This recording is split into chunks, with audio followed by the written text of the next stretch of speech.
نحمده ونصلي ونسلم على رسوله الكريم اما بعد فاعوذ بالله من الشيطان الرجيم بسم الله الرحمن الرحيم يا ايها الناس اتقوا ربكم الذي خلقكم من نفس واحدة آمنت بالله صدق الله العظيم اما بعد عزیزان گرامی، آج جس اہم عنوان پر آپ کے سامنے گفتگو پیش کرنے جا رہے ہیں وہ ہے ٹیسٹ ٹیوب بیبی اور فقہ حنفی۔ الحمدللہ دین اسلام زندگی کے ہر شعبے میں ہمیں رہنمائی فراہم کرتا ہے اور قدم قدم پر ہمیں ہماری الجھنوں کو سلجھا دیتا ہے اور ہمیں حل عطا کرتا ہے۔ اور دین اسلام میں چونکہ جو فقہی مسائل ہیں ان میں 4 ائمہ کی پیروی کی جاتی ہے، اور ان تمام ائمہ میں جو سب سے پہلا اور سب سے بڑا اور سب سے عظیم نام ہے وہ امام اعظم ابو حنیفہ رضی اللہ تعالیٰ عنہ کا نام ہے۔ آپ خود تو جتنے بڑے فقیہ تھے وہ سب پر عیاں ہے، یقیناً سب اہل علم اس سے بخوبی واقف ہیں، مگر آپ کا یہ جو فقاہت کا فیض ہے یہ بحمدہ تعالی تمام فقہائے حنفیہ کے اندر بھی سرایت کیے ہوئے ہیں، اور اللہ تعالیٰ کے فضل سے قیامت تک آنے والے تمام مسائل کا حل کسی نہ کسی صورت میں الحمدللہ فقہ حنفی کی کتب میں موجود ہے۔ انہی اہم مسائل میں سے کہ جن کا حل کتب فقہ حنفی میں موجود ہے ان میں ایک اہم مسئلہ ٹیسٹ ٹیوب بیبی کا بھی ہے۔ اللہ تعالیٰ نے انسان کو جو پیدا فرمایا ہے تو دنیا کے اندر اس کی نسل کی افزائش کا جو اللہ تعالیٰ نے نظام بنایا ہے وہ ایک فطری نظام ہے، اور اسی کے اندر انسان کے لیے بھلائی ہے، بہتری، خیر ہے۔ مگر چونکہ فطری معاملات میں بعض اوقات ایسا ہوتا ہے کہ انسان اپنی کسی بشری کمزوری کی وجہ سے اپنی نسل کو آگے نہیں بڑھا پاتا، یعنی انسان اگر شادی شدہ ہو اور شادی کے بعد وہ اپنی بیوی کے ساتھ تعلق قائم کرے تو اس طرح اس کی نسل آگے نہیں بڑھ پاتی۔ تو اب اس کے لیے آج کے دور میں یعنی ماضی قریب میں سائنس نے اس حوالے سے جستجو کی کہ کوئی ایسا طریقہ ہو کہ جس کے ذریعے مرد کے پانی کو خاتون کے پانی سے ملا کر جو ہے وہ اولاد کا سلسلہ بنایا جا سکے، یہ معاملہ آگے بڑھایا جا سکے۔ تو اس کے لیے پھر ایک چیز وجود میں آئی جس کو ٹیسٹ ٹیوب بیبی کا نام دیا گیا، اور اس کا طریقہ یہ ہوتا ہے کہ عموماً کہ مرد کا جو مادہ منویہ جس کو انگلش میں سپرم کہا جاتا ہے وہ سپرم لے کر خاتون کے اندر داخل کیا جاتا ہے، خاتون کے سپرم کے ساتھ ملایا جاتا ہے۔ اب اس کی ممکنہ جو ہے وہ کم از کم 2 صورتیں ہیں۔ ایک صورت تو یہ ہے کہ جس شخص کی بیوی ہو تو اس شخص کا ہی سپرم لے کر اس خاتون کی شرمگاہ میں داخل کر کے اس کے سپرم کے ساتھ ملا دیا جائے، داخل کر دیا جائے، مکس کر دیا جائے۔ ایک صورت تو یہ بنتی ہے۔ دوسری صورت یہ ہے کہ مرد جو ہے اس کا سپرم لے کر، اور اسی طرح خاتون کا اگر ممکن ہے تو اس کا سپرم اگر الگ سے لے کر ان دونوں کا آپس میں کسی مشین کے اندر کیمیکل پروسیجر کے لیے جو ہے وہ دونوں کا مکسر کر دیا جائے، مکس کر دیا جائے، اور اس کے ذریعے کچھ آگے بات بن سکے۔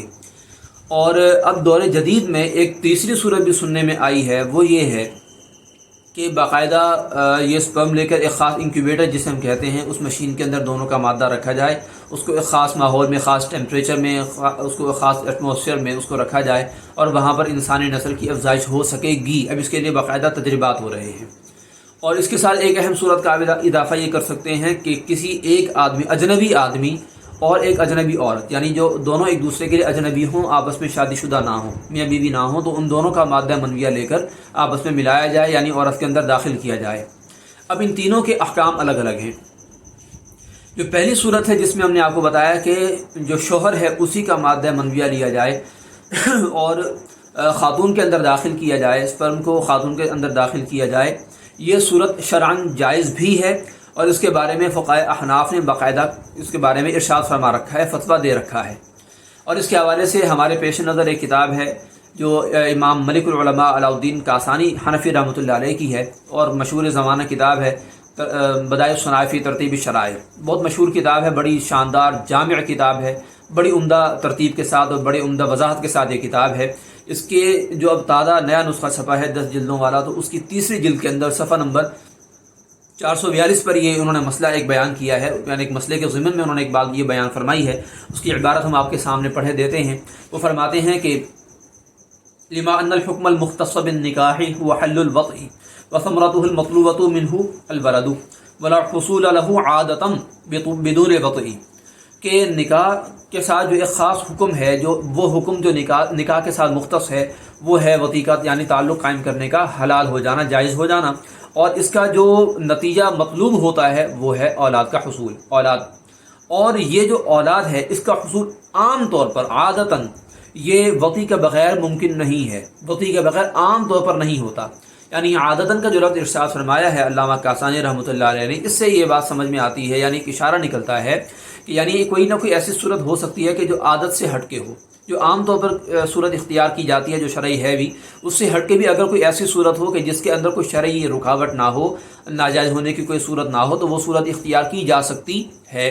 اور اب چونکہ انسان جب اپنا جو ہے وہ مرد جب اپنی بیوی کے ساتھ تعلق قائم کرتا ہے، تو اگر انسان کے مرد کے جو ہے وہ شرمگاہ کی صورت میں اگر کوئی چیز الگ سے بنائی جا سکے، مصنوعی چیز ہو، اور اس کے اندر جو ہے وہ سپرم ڈال کر خاتون کے اندر داخل کیا جائے اور اس کے ذریعے جو ہے وہ نسل بڑھنے کا جو ہے سلسلہ بن سکے، ممکن ہو، کوئی امکان بن جائے، تو یہ صورت جائز ہو سکتی ہے۔ یعنی اس کے لیے علماء نے کوئی جو ہے منع نہیں فرمایا، کوئی ممانعت نہیں ہے۔ دوسری صورت کے جس کے اندر مرد اور عورت دونوں، یعنی میاں اور بیوی دونوں اپنا اپنا سپرم الگ سے نکال کر کسی ایک مشین کے اندر پروسیجر کے لیے رکھ دیں، یہ صورت بھی بظاہر شرعاً جائز ہی نظر آتی ہے۔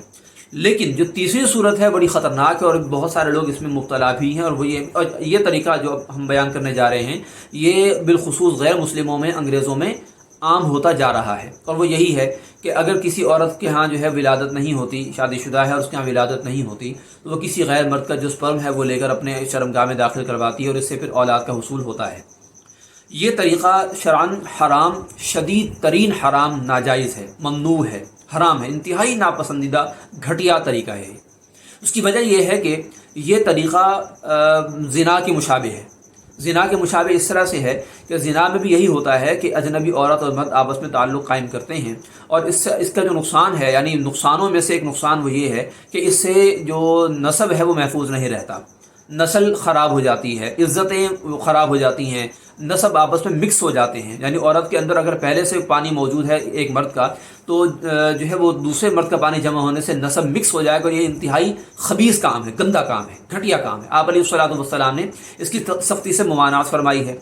اب اگر کوئی براہ راست معاذ اللہ فزیکلی زنا کرتا ہے، بدکاری کرتا ہے، اس کا تو یہ نقصان ہے ہی، اور ان نقصانوں سے بچنے کے لیے یہ عمل حرام قرار دیا گیا۔ اگر اسی عمل کو ایک مصنوعی طریقے سے کیا جائے تو یقیناً وہی نقصان حاصل ہو رہا ہے جو کہ اثراً فزیکل اس کام سے حاصل ہو رہا ہے، آرٹیفیشل کام سے حاصل ہو رہا ہے، تو اس لیے یہ زنا کے مشابہ ہو گیا۔ اچھا، لیکن اس عمل پر خدا نہ خواستہ اگر کوئی ٹیسٹ ٹیوب بیبی کا یہ طریقہ استعمال کرے تو اس پر حرمت کا فتویٰ تو ہے، مگر اس پر رجم کی سزا نہیں، یا کوڑوں کی سزا نہیں ہے۔ غیر شادی شدہ کو کوڑے اور شادی شدہ کو رجم کی سزا اس پر نہیں ہوگی۔ کیوں؟ کیونکہ یہ مشابہ ہے، اصل نہیں ہے۔ اصل مسئلہ جب پایا جائے گا حکم بھی تبھی لگے گا۔ یہ مشابہ ہے، اس لیے اس پر رجم کا، یہ کوڑے لگنے کا حکم نہیں۔ لیکن چونکہ یہ معنوی طور پر صراحت کے ساتھ یہ زنا والی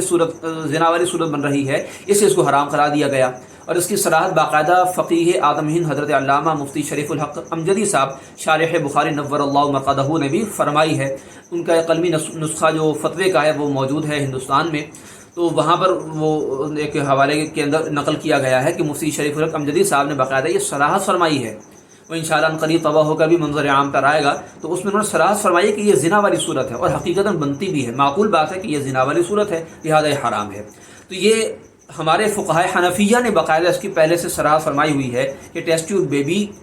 کارآمد ہے، آرٹیفیشل جو طریقہ ہے، مصنوعی طریقہ ہے، اس کو اختیار کیا جا سکا ہے۔ ہم نے تو آپ کے سامنے علامہ کاسانی رحمۃ اللہ علیہ کی عبارت پیش کی، اور اس میں انہوں نے اشارتاً یہ فرمایا ہے، مگر ان سے پہلے حضرت شمس الائمہ امام سرخسی رحمۃ اللہ علیہ نے اپنی شرح آفاق مشہور زمانہ کتاب المبسوط شرح الکافی کے اندر باقاعدہ اس بات کی صراحت فرمائی ہے۔ یہ تو اشارہ ہے، انہوں نے اس صراحت فرمائی ہے کہ اگر بالفرض کسی طرح ایسا ہو کہ عورت کے رحم میں، یوٹرس میں اگر مرد کا جو مادہ منویہ اسپرم ہے وہ داخل کیا جا سکے اور اس کے ذریعے اولاد کا حصول ہو تو یہ صورت جائز ہے۔ یہ آپ کو ان کے فرمان کا مفہوم بتا رہے ہیں، بعینہ سیم ایگزیکٹلی یہ الفاظ نہیں ہیں، ان کے فرمان کا مفہوم یہی ہے۔ تو ٹیسٹ ٹیوب بیبی کی یہ ایک صورت تو جائز ہے، یا اس سے نکلتی ہوئی ایک اور صورت جو عنقریب دنیا میں سب کے سامنے ظاہر بھی ہوگی، بلکہ ظاہر ہو چکی ہے، عام ہو جائے گی، وہ یہی ہے کہ دونوں کا جو ہے سپرم لے کر ایک خاص مشین میں انکیوبیٹر میں رکھا جائے اور اس سے پھر اولاد کا حصول ممکن ہو، یعنی اس کے اندر کیمیکل پروسیجر کیا جائے گا اور خاص ایک ٹیمپریچر میں،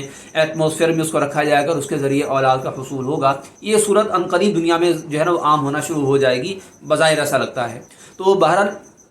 یہ طریقہ جائز تو ہے، یہ طریقہ یقیناً جائز ہے، اگرچہ فطرت سے تھوڑا سا ہٹ کر ہے اور اس کے یقیناً کچھ نہ کچھ مضر اثرات میں مرتب ہو سکتے ہیں، مگر جسے اللہ تعالیٰ محفوظ رکھے۔ مگر یہ تیسری صورت آپ کو ہم نے عرض کی ہے کہ جس میں اجنبی عورت اور مرد کا آپس میں سپرم جو ہے وہ ایکسچینج کیا جاتا ہے، یا معاف کیجیے گا اس میں مکس کیا جاتا ہے، یقیناً ناجائز ہے، سخت حرام ہے۔ اللہ تعالیٰ ہمارے معاشرے کو ایسی چیزوں سے محفوظ فرمائے اور مسائل کو سمجھنے کی توفیق عطا فرمائے۔ یہ فقہ حنفی کی جامعیت ہے کہ ہمارے امام سرخسی رحمۃ اللہ علیہ کا وصال 490 ہجری کے اندر ہوا ہے، اور علامہ کاسانی رحمۃ اللہ علیہ کا جو وصال ہے وہ 587 ہجری میں جو ہمیں یاد پڑتا ہے،